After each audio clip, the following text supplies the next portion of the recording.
The health and personal care market is huge. It sees over $300 billion a year in sales and is the second largest retail category behind groceries in the US.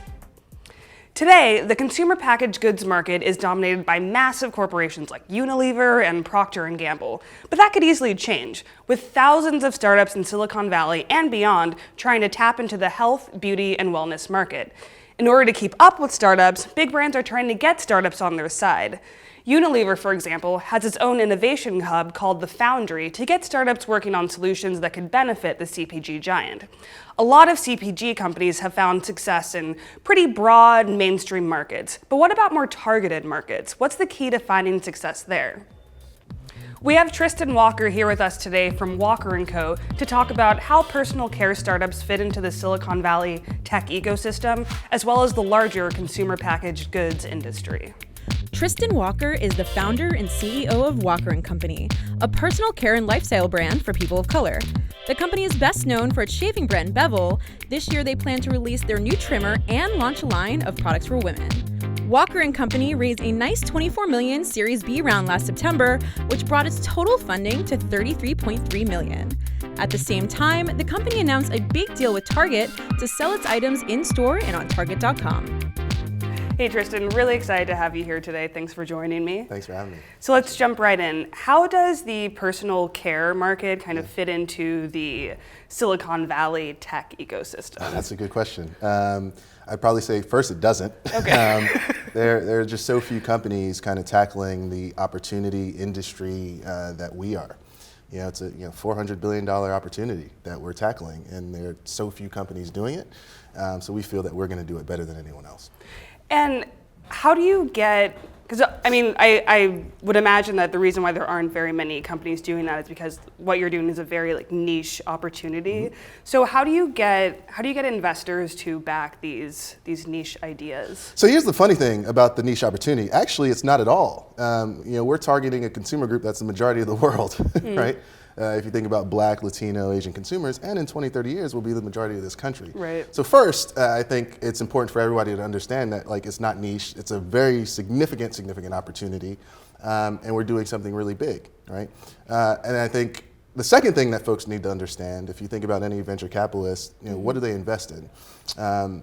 Big opportunities with an authentic kind of founder and an authentic story. Mm-hmm. I think we hit that really on the head. And if there's anything that I've said that I'd like folks to really take with them is really don't let your lack of context cloud your judgment, right? Mm-hmm. There are opportunities out there that are significant, and just because you're not a part of the demographic that we're serving doesn't mean that there's not a significant opportunity. So in terms of e-commerce versus brick and mortar, mm-hmm. what would you say is the best strategy in terms specific to personal care startups? Yeah, that's a great question. Or is there maybe a hybrid When I think about Walker & Company, we've always thought about building brands that were omni-channel, right? Okay. We're going to start online direct to consumer to get to our product market fit, really build something that people can love, understand the unit economics.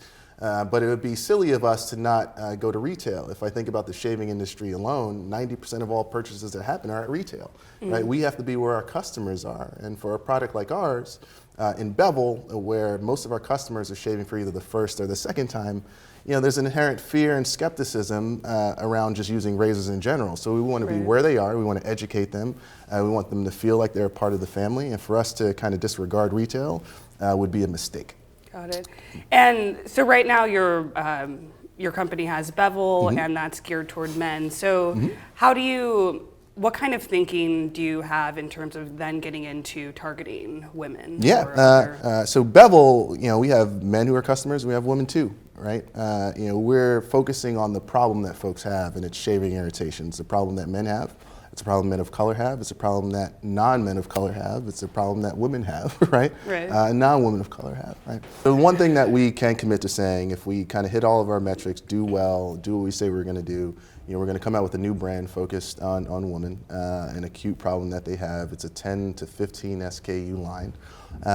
That's about all that I can say now. But one thing that I can fundamentally tell you that I'm very excited about, it'll be steeped in real science. Okay. Real science, deep technology, and in solving a very important problem that you might have and a lot of your friends might as well. I think it'll be our most ambitious thing that we will have done to date, and I think it will be one of the most important things to happen in the health and beauty industry in a long time. So last thing, is the goal here with personal care startups to kind of wipe out traditional CPG brands, or is the plan to kind of work with them, or can you tell me a little bit about that? I don't know what the goal of other companies are. I can tell you what the goal of ours is. Okay. We want Walker & Company to be a company that's still around 150 years from now, right? With as much legacy as a Procter & Gamble, with as much legacy as a Johnson & Johnson, where we focused, again, on solving these acute health and beauty problems that folks have.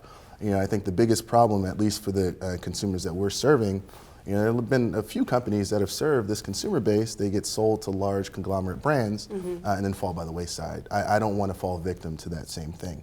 And in Walker & Company, the thing that I care most about is building a company that this generation and future generations could be proud to support. For this generation, if we can build that, how much is that worth? I think a lot. Right. And that's what we want to do. Thanks so much for joining me, Tristan. Really appreciate it. This is awesome. Bullish airs every Wednesday at 10 a.m. Eastern, 7 a.m. Pacific, and you can find it here on TechCrunch.com.